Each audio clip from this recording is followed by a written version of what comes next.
Environment में travel कर सकता है, जा सकता है। Next point, for this blood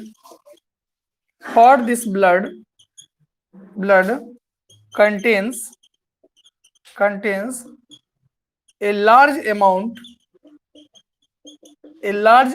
of hemoglobin and large hemoglobin and large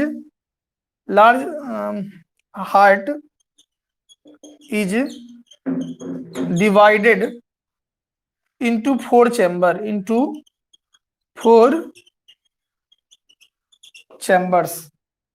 तो क्या क्या बातें हुई इसमें हम लोग देखते हैं। कह रहा कि more energy required, circulatory system को अगर बेहतर करना है तो एनर्जी लेवल क्या होनी चाहिए, बेहतर होनी चाहिए, अच्छी होनी चाहिए। एक बात, फॉर एक्टिव फ्लाइट, अच्छी तरीके से उड़ने के लिए, अच्छी तरीके से फ्लाइट करने के लिए। और क्या है, तो और कह रहा है need high output of energy. ठीक है, इसके अलावा एनर्जी की जो आउटपुट होनी चाहिए, एनर्जी लेवल जो होनी चाहिए वो हाई होनी चाहिए।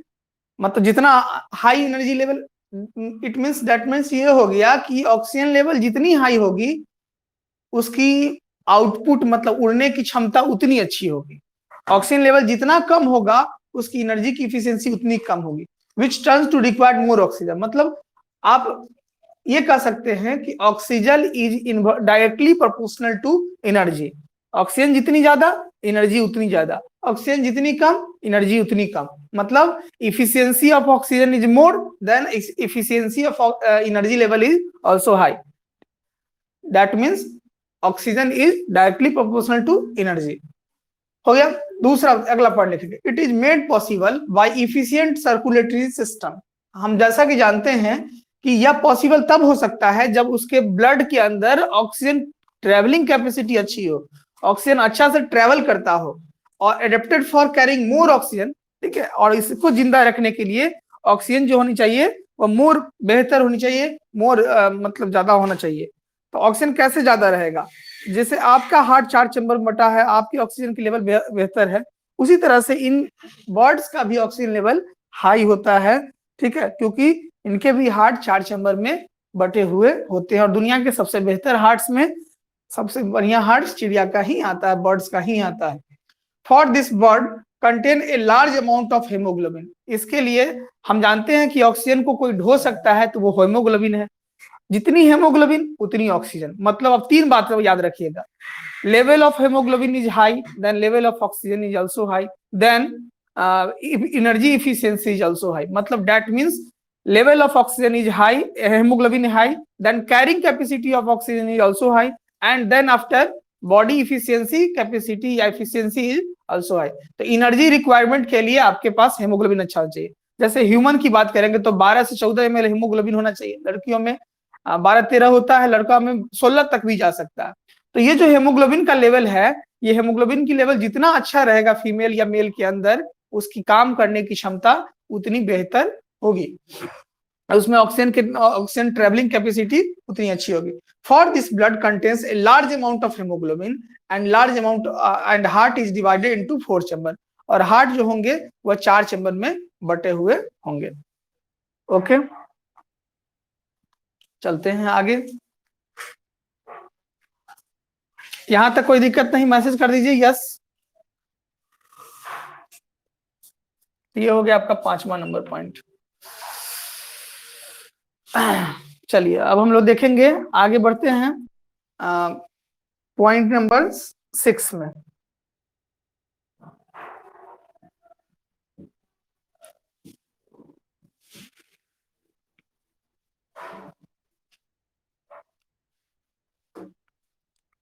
पॉइंट नंबर 6 में है एक्सक्रिएटरी सिस्टम। एक्सक्रिएटरी का मतलब होता है उत्सर्जन। उत्सर्जन का मतलब होता है सब्सटेंसों को, अवशिष्ट पदार्थों को शरीर से बाहर त्यागना, निकाल देना, इसी को बोलते हैं excretory system. It is modified to reduce the body weight। देखिए सबसे बड़ा चीज ये है कि यह जो इसका एक्सक्रीटरी सिस्टम है, इसके पास स्टूल भरने के लिए, मल भरने के लिए, शौचालय भरने के लिए कोई थैला बना ही नहीं है।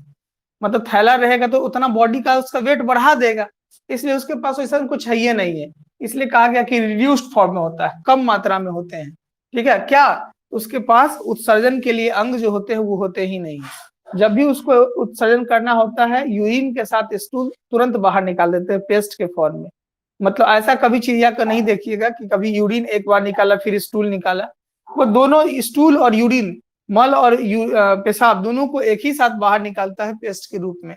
इसीलिए, और एक और बात कि इसके पास उसको रखने के लिए जगह नहीं है, ताकि इसका बॉडी का वेट हल्का हो सके, उड़ने में भी अच्छा हो सके। ठीक है, फुल स्टॉप। दूसरा पॉइंट इसमें, urinary bladder is absent and urine is in the form of semi-solid uric acid। सारा यूरिनरी ब्लडर इज एब्सेंट, पेशाब का थैला नहीं होता है। And urine is in the form of semi solid. Semi solid का मतलब क्या, सॉलिड का मतलब है पूरा ठोस, और सेमी सॉलिड का मतलब हल्का सा उसमें पानी मिला हुआ रहता है, मतलब यूरिक एसिड मिला रहता है। इसलिए कहा गया कि इसके जब भी स्टूल बाहर निकालेगा, जब भी मल को बाहर निकालेगा, तो दोनों चीज साथ ही निकलता है। तो ये हो गया एक्सक्रीटरी सिस्टम के बारे में बातें। अब आता है 7वां पॉइंट, जिसका बोलते हैं रिप्रोडक्टिव सिस्टम। रिप्रोडक्टिव सिस्टम का मतलब हो गया उत्सर्जन तंत्र। इट इज ऑल्सो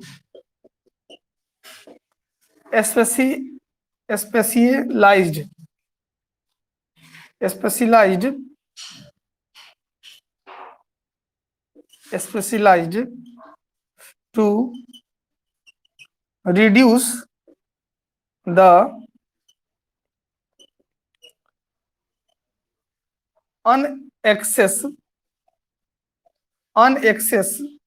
accessory कर दीजिएगा, unaccessory weight। एक पॉइंट। दूसरा point, only left ovary is functional. only left ovary is functional। the number of eggs produced is also reduced। कह रहा है केवल इसका जो है it is same specialised to reduce. यह क्या होता है, स्पेशलाइज्ड होता है, मतलब खास होता है, to reduce the unnecessary weight. ठीक है, ये इसलिए स्पेशलाइज्ड होता है क्योंकि इसके बॉडी का वेट नहीं बढ़ जाए, तो एकदम मतलब बॉडी को एकदम कॉम्पैक्ट बना के रखता है। जितना कम से कम चीज शरीर में रखा जा सके, उतना कम से कम चीज अपने शरीर में रखने का कोशिश करता है। कर रहा है कि वेनली लेफ्ट ओवरी, मतलब 2 ओवरी होता है, लेकिन काम का जो होता है वो केवल बायां वाला होता है। जैसा कि जानते हैं कि दोनों तरफ ओवरी होता है ना, जैसे फीमेल रिप्रोडक्टिव सिस्टम में बात करेंगे तो दोनों तरफ ओवरी होता है। इसमें केवल एक क्या कर रहा है कि चिड़िया के अंदर केवल लेफ्ट ओवरी जो होता है वो फंक्शनल होता है, कामिल होता है। बाकी ओवरी जरूर होते हैं लेकिन वो काम के नहीं होते। The number of eggs produce is also reduced. ठीक है, एग की जो मात्रा है वह भी बहुत कम मात्रा में होता है, मतलब रिड्यूस्ड फॉर्म में होता है। तो ये रिप्रोडक्टिव सिस्टम के बारे में बात है जो चिड़िया के लिए इंपॉर्टेंट है। तो ये पॉइंट हो गया। तो कुल मिला के 6 पॉइंट और 7वां पॉइंट हम लोग देख लिए। कुल हमको देखना है 10 पॉइंट, अभी 3 पॉइंट बाकी है। हो गया तो यस मैसेज कीजिए।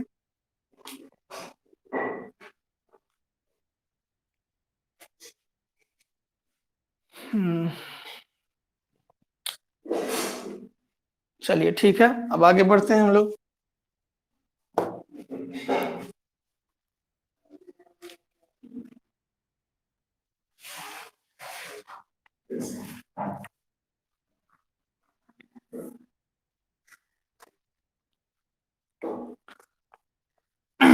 अब आता है 8वां पॉइंट, जिसका नाम है सेंस ऑर्गन। सेंस ऑर्गन का मतलब होता है संवेदी अंग, वैसी अंग जिससे आप किसी चीज को महसूस करें या अपने फीलिंग को एक्सप्रेस करें। ठीक है, तो ये चीज होते हैं संवेदी अंग, और इसी को हम लोग सेंस ऑर्गन के नाम से जानते हैं। हिंदी में इसको हम लोग संवेदी अंग के नाम से भी जानते हैं। जैसे हम लोग का त्वचा, स्किन, जीभ, आंख, नाक, कान, ये सब होता है, उसी तरीके से इसके पास भी सेंस ऑर्गन होते हैं। The eyes are provided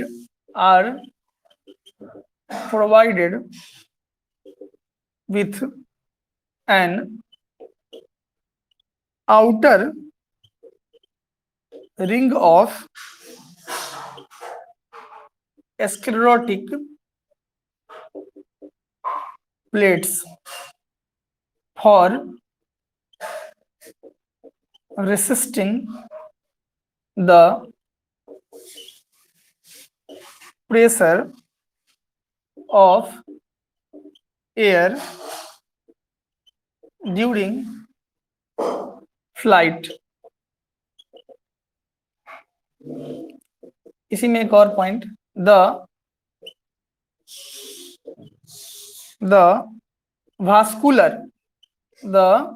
vascular body called pectin contained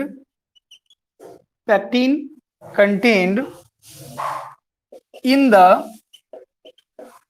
eyes helps in lubrication of the eyes and in detection of minute movement at great distance। क्या कहना चाहा, कह रहा कि the I R provided with an outer ring. इसका जो आंख होता है वह बाहरी स्तर से होते हैं, और आंख के अंदर जो आंख जिस सांचा में ढसा हुआ होता है तो वो आउटर रिंग कहलाता है, जिसको हम लोग स्क्लेरोटिक प्लेट्स के नाम से जानते हैं, for assisting the pressure of air. ठीक है, वो इस सांचे के अंदर इसलिए होता है क्योंकि हवा में उड़ते वक्त जो प्रेशर है वह उस प्रेशर से उसको बचा सके, इसलिए आंख उसके उस रिंग के अंदर फंसे हुए रहते हैं। The pressure of air during flight, ठीक है, और उसकी प्रेशर कम से कम हो सके ताकि उड़ने में ज्यादा दिक्कत नहीं हो। ये सेंसर के बारे में हो गया, आंख के बारे में हो गया। ठीक है, the vascular body called pectin. इसके जो बॉडी की इस तरह की जो बनावट है, इस तरह की जो ढांचाएं हैं, उसी को पैक्टिन के नाम से जानते हैं। और pectin contain the I help, pectin contain in the I, pectin मुख्य रूप से उसके आंख में होते हैं।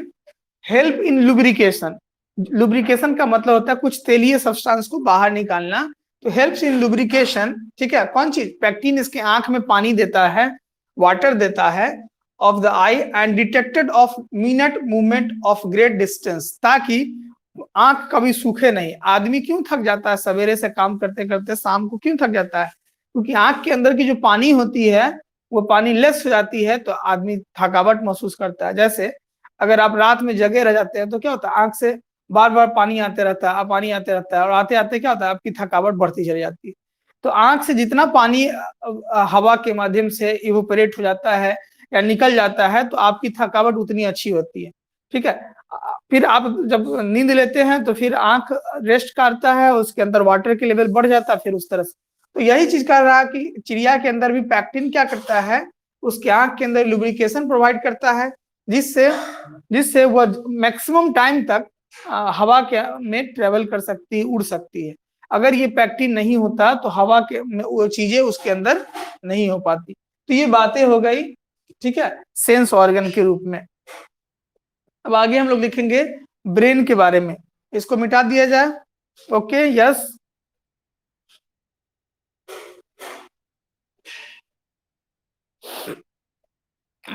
चलिए, आज रोहन कहाँ है? रोहन नहीं है, रागिनी नहीं है, ये सब एक दिन अल्टरनेट करती है। चल तो रुको, आज हम सबको फोन करते हैं।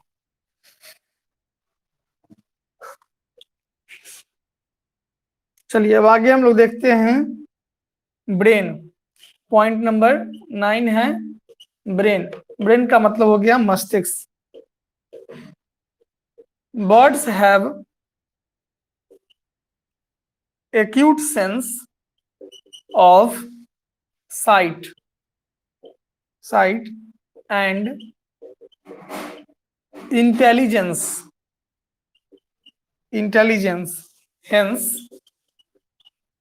hence optic lobes and cerebrum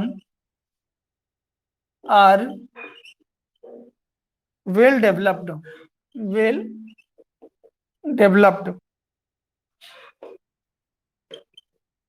next point इसी में, the olfactory lobes are small due to poor sense of smell. Next point, the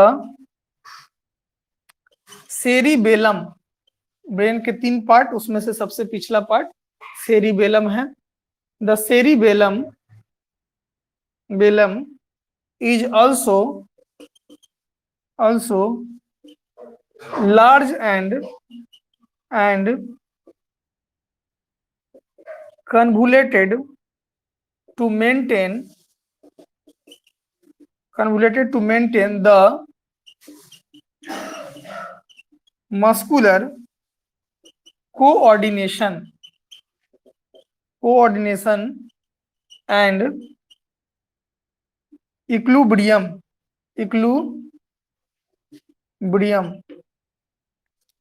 कह रहा है क्या?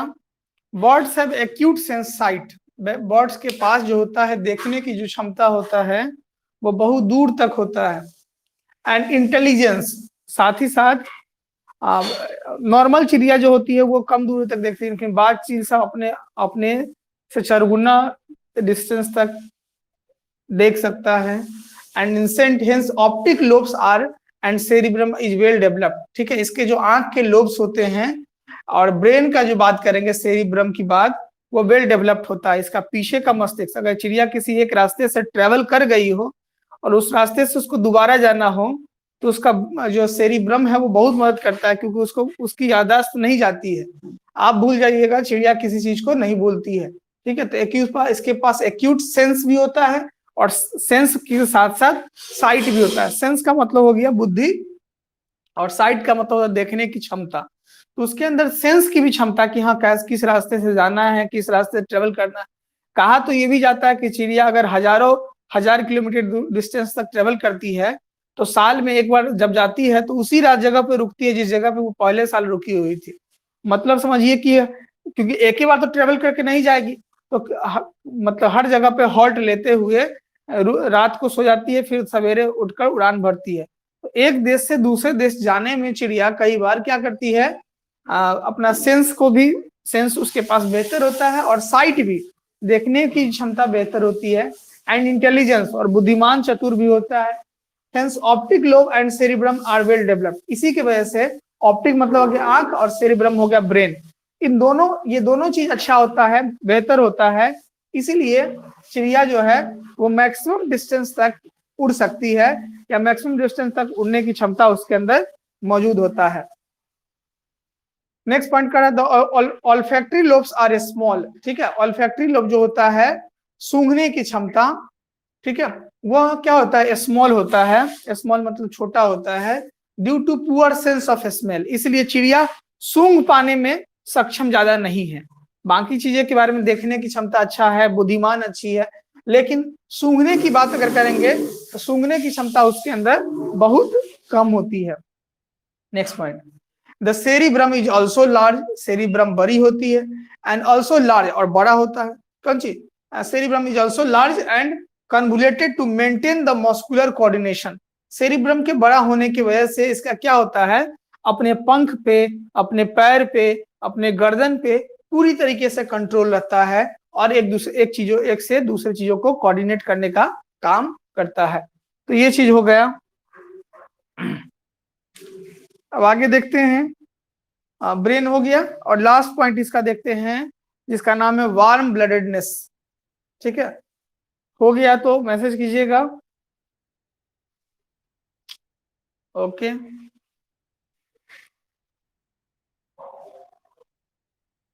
Ramnath yes, Rocky yes, Sanjana yes.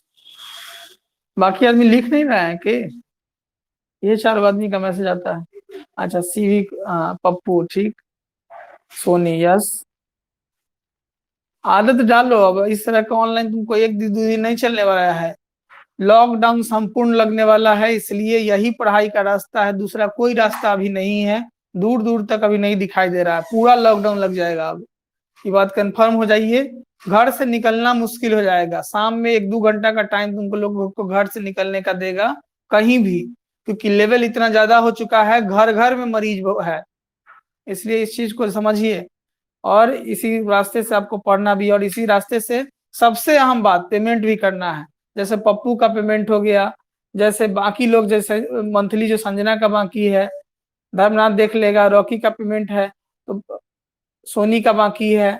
तो जो जिन लोगों का पेमेंट बाकी है, सबसे आसान तरीका, अगर ऑफलाइन करना चाहते हैं तो कोचिंग पे जाके सामने में साइबर कैफे वाले को देके मेरा फोन करवा दीजिएगा, ठीक है, या फोन कर दीजिएगा।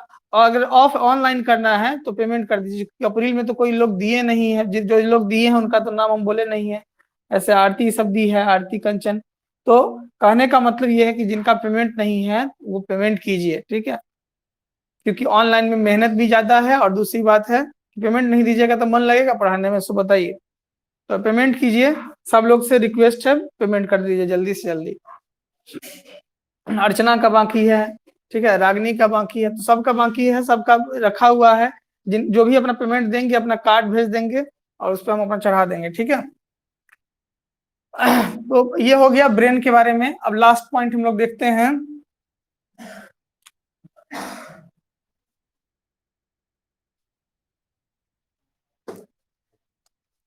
वार्म ब्लडेडनेस। लास्ट है वार्म ब्लडेडनेस। वार्म ब्लडेडनेस का मतलब क्या होता है? दुनिया में 2 तरह के जीव होते हैं, एक होता है कोल्ड ब्लडेडनेस, एक होता है वार्म ब्लडेडनेस। ठंडा या गर्मी हो लेकिन बॉडी का टेम्परेचर जस का तस बना रहे। जैसे आपका बॉडी का टेम्परेचर 98.6 डिग्री फ़ारेनहाइट है, ये टेम्परेचर कभी नहीं बदलेगी, जैसा है वैसा ही रहेगा। जैसे चिड़िया का 104 डिग्री सेल्सियस है, वो ठंडा हो या गर्मी हो उसको रहबे करेगा, उससे ज्यादा नहीं हो सकता। मतलब 4 डिग्री सेल्सियस का मतलब 4 बुखार, उतना बॉडी का टेम्परेचर उसका हमेशा रहता है। तो ये चीज जो है, या ठंडा हो या गर्मी हो, बॉडी का टेम्परेचर जिसका नहीं बदले, उसको हम लोग कहते हैं, क्या कहते हैं? वार्म ब्लडेडनेस। लेकिन जो ऑर्गेनिज्म का क्या होगा कि टेम्परेचर बदलता है, उसको कोल्ड ब्लडेडनेस कहते हैं। जैसे सांप को तो देखते होइएगा कि सांप वार्म ब्लडेडनेस होता है, लेकिन पानी में रहने वाली मछलियां हैं उसको तो ठंडा लगते हुए नहीं देखते होइएगा, वो किसी भी टेम्परेचर में सर्वाइव कर जाती है। इसका मतलब क्या है कि मछलियां जो है वो कोल्ड ब्लडेड है, लेकिन आपको ठंडा लगता है, गर्मी लगती है, इसलिए आप वार्म ब्लडेड एनिमल में आते हैं, ठीक है। तो कह रहा है वार्म ब्लडेडनेस के बारे में, कह रहा है this helps in perfect addition of blood and a great output of energy. The constant body temperature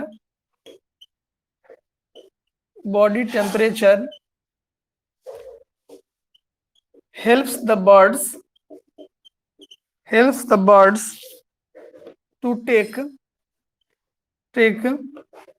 flight at high altitude, high altitudes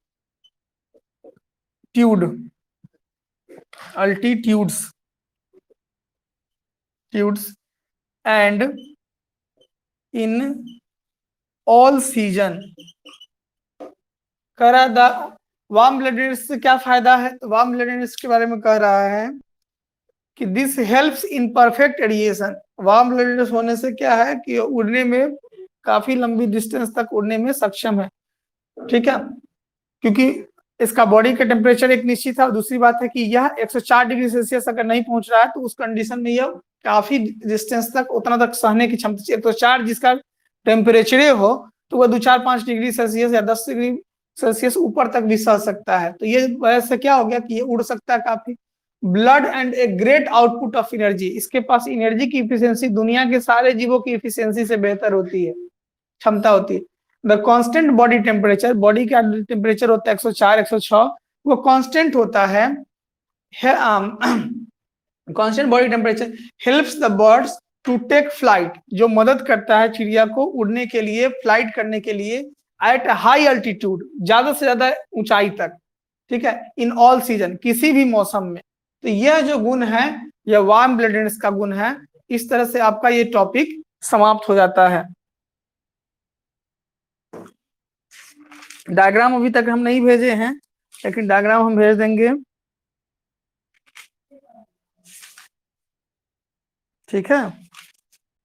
चलिए अब आपको जो है अगला जो टॉपिक है इसमें, संजना देखो तो अगला टॉपिक क्या है, मैसेज करो तो।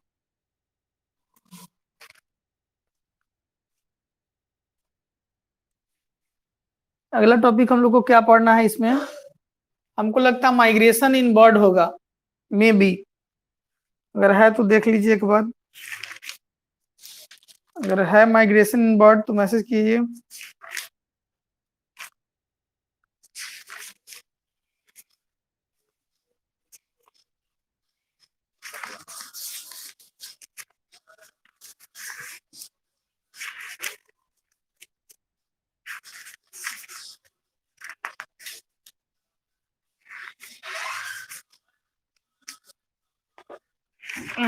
सिलेबस अगर है सामने में तो देख लीजिए एक बार कि हम लोग को पढ़ना क्या है, माइग्रेशन इन बर्ड पढ़ना है या नहीं। ये तो हो गया रेप्टेशन इन बर्ड, और चिड़िया का एक जगह से दूसरे जगह जाना को हम लोग बोलते हैं माइग्रेशन। तो माइग्रेशन पढ़ना है या नहीं पढ़ना है, मुझे लगता है पढ़ना है, ठीक है। यस सर, माइग्रेशन इन बर्ड पढ़ना है, ठीक है, माइग्रेशन इन बर्ड पढ़ना है।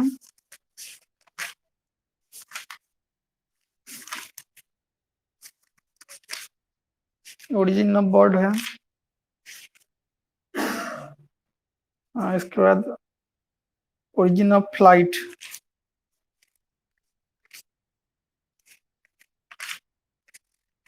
अच्छा रहने देते हैं इस टॉपिक को यहीं तक, कल हम लोग माइग्रेशन इन बर्ड शुरू करेंगे, ठीक है।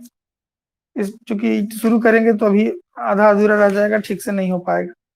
तो कल का जो हम लोग का टॉपिक होगा कि माइग्रेशन इन बर्ड, चिड़िया को एक जगह से दूसरे जगह तक ट्रेवल करना किस प्रोसेस पे आधारित है या कैसे ट्रेवल करती है, कितनी दूरी तक करती है, दुनिया का सबसे तेज फास्टेस्ट बर्ड कौन है, सब चिड़िया के अंदर जितनी कितनी कैपेसिटी होती है, इस सारी बातों का चर्चा हम लोग कल के क्लास में करेंगे, क्योंकि अभी शुरू करेंगे तो बीच में रह जाएगा, ठीक है।